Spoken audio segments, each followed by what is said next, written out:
So, he mentioned that if you are at this level, you have so much more to prove. So, truthfully, what it means is that this is an entry-level role, right? And entry-level, I want to look at it at two levels.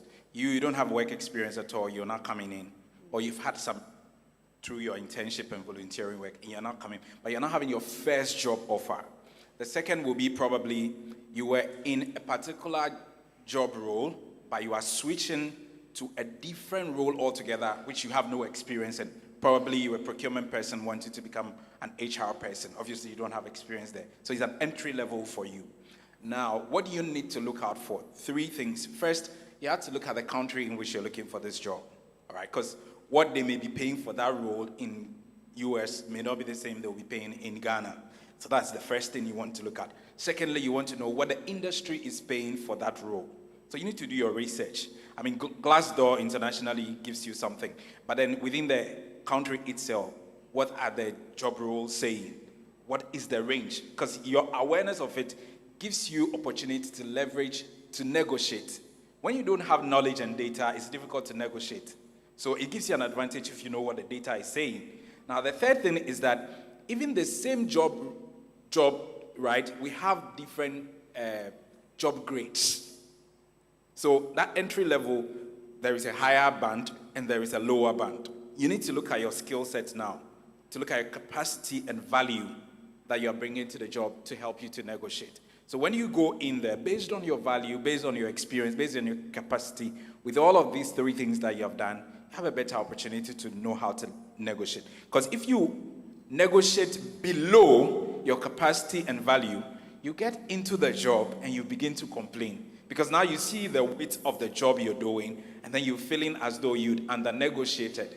The same way, if you over-negotiate and you get into the job, don't forget, the first 3 months and 6 months for most businesses is what? Your probation period.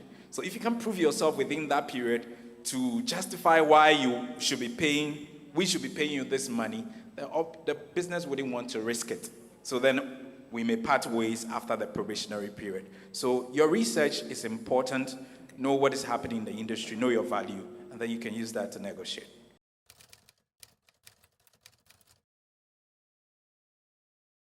Most of the times that you see that they don't want to even quote the salary range on their job ads. Because truthfully, I had this conversation, I'm privileged to have this conversation with my board chair, and he says that if you really want to attract the right people even for the job, so that you don't waste your time, because then you need to put the range there. So then somebody who is even expecting beyond that range probably knows that this is not for me. So he's not even applying for you to go through that whole conversation. So yes, I agree with you. In principle, that's the best practice. Put it there. People who know are coming in, and they know the range within which they are also negotiating for. So that's important. As best practice also, obviously, as much as I agree with you that companies should bring it up, I think the best practice businesses would definitely not offer you something less than what they have on their salary range. Because then there's a salary structure, obviously, and it has a range within which they're paying for. Like I mentioned, there's a band, upper band, lower band, whatever it is. So even if you're underquote, they should be able to put you within what their salary structure has in place. So yes, with that one, so I agree with you. But since we're talking to people, we're also trying to let them understand that even what you can also do as the one seeking the job is try to find somebody within the business. Sometimes they can give you that. They may not mention exact figure because salaries are also confidential. And policy may tell people not to mention salaries. But they may give you an idea of what to expect in terms of range. So you're also well informed to do your negotiation. All right. Okay. Yeah, and of course, with what Adam rightly said, the job market is facing a crisis in Africa. Ejuma and Niho, there are no jobs. So under normal circumstances, in a best practice approach, you get your job description and what you are looking for, the month specification, and let them know how much you are paying for that role. The money has to be there. But in Ghana, the jobs are not there anyway, so whether we put it there or not, you will surely come. So we have a best practice approach and a best fit approach. So in Ghana, we are using a best fit approach. We don't put the money there. We do the advert. People will come because there are no jobs. They will come and they will interview. But then, with what you rightly said, you must fundamentally do your research. All of them have said it. With that, I mean, it is part of the interview. Asking you your salary expectation is an interview question. We want to know whether you have really done your research well. You know, did you find out how much this role would pay? Not specifically the money, but a range. So I always tell people that you are better off giving a range. Even at our level, when I'm applying for a very high level job, I make sure that, because you have done your research, and somebody will go and quote a certain amount, they'll say, okay, we'll give you that. Someone will go and quote a low amount, we'll give you that. But look at how much the industry is paying for that role and give a range, because you can't go and say lower or upper or midpoint, and then they give it to you, and you go in there and you see that, what has happened. But you that you are seeking to switch jobs or getting into your first role, number one, your research must be done. When you go in there and they ask you your salary expectation, you have done your research. So you know that, this role pays between, or I would want to be paid, let's say, between 2,500 and 3,600 Ghana cedis. Anything in between, I'll be willing to take that. And when you do that, you have covered your lower point, your midpoint, and even the upper point with regards to the research that you did. So that once you quote in there, me that I am employing you, I am, let's say, employing you at a certain scale. I know how much we pay for that scale. So definitely, as I bring you in, I'm going to give you that amount of money. So I won't say that because you mentioned an amount of money that is at variance with what I have, I will not give you the job. I will surely give you. I have been working for public service all through. And in public service, when you come in, and all the interviews I've sat on, I make sure I ask this question.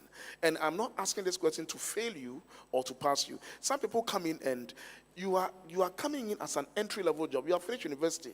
You've done your national service. You're coming in, and this is a job, a role, an assistant HR officer role. You are coming to mention 10,000, 12,000. What is here? Are you correct? You understand? Did you do your role well? And it means that you are somebody who we can't take you serious. You just go.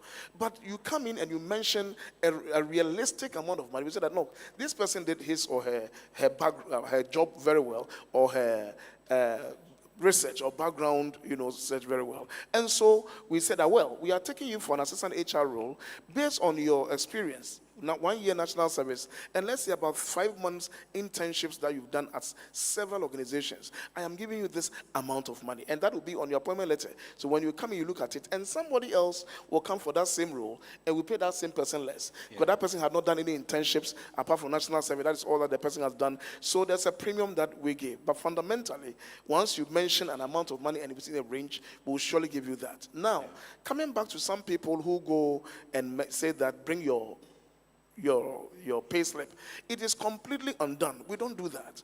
However, somebody can go into an interview room and they will say that, I want this amount of money. I say, wow, how much were you paid in your previous job? Oh, I was paid even 1,000 more than that. The persons on the panel say, this one it's a bit ridiculous. This is an entry-level role. Or, of course, you are switching jobs. You are worth only 2 years or 3 years. You are mentioning this amount of money. And now we say that, how much were you paid in your previous job? And you said that you were even paid about 1,000 more. Somebody else wants to say that. Can I have a look at it? In fact, the person is wanting to see that whether you are a truthful person and not as a formalized interview process to take your pay slip in your previous role. No, we don't do that. But if you go and lie, or you misquote, or say some things that are outrageous, that is where you'll be in serious trouble. And they will say that, bring this, let us see. But it's not part of any formalized interview process. Yeah. And just to add to what I said earlier on, you were saying that if the person underquote, why don't we just bring the person up? Truthfully, when we are recruiting, that's why we call it selection. We are not just giving anybody who comes up job. There are things we're looking out for. So we want high potential talent. We want high performance. So if the person is already underquoting, there's a question mark on that kind of talent, right? It's a pool of talent we are looking out for. So we want somebody who shows some acumen, that you understand what this job is about. You have done some research, you've prepared yourself for this role itself. So that is very important. Now, when I am asking people for their salary expectation, always remember that when interview questions are asked, There are so many other things that people are looking out for. When I ask that, there are three things I'm looking out for. Your commercial awareness, right? Because when you come into the business, I'm expecting that you would price right. Okay, if you are selling for me, I'm expecting that you will sell right. So that is one of the things I'm looking out for. I'm not just asking for money's sake. The second thing is your power of negotiation. How are you good at negotiation? So that's another skill I'm also looking out for, even in this salary negotiation. The third is your value. Like, do you really have an understanding of what your value and worth is? So that's what I'm expecting for you to say in that figure that you are going to mention to me. And I'm looking out for it. So it's not just I'm asking you to mention any figure at all. So sometimes intent is important for us to understand. It helps us to know how to respond to some of the questions that we are being asked.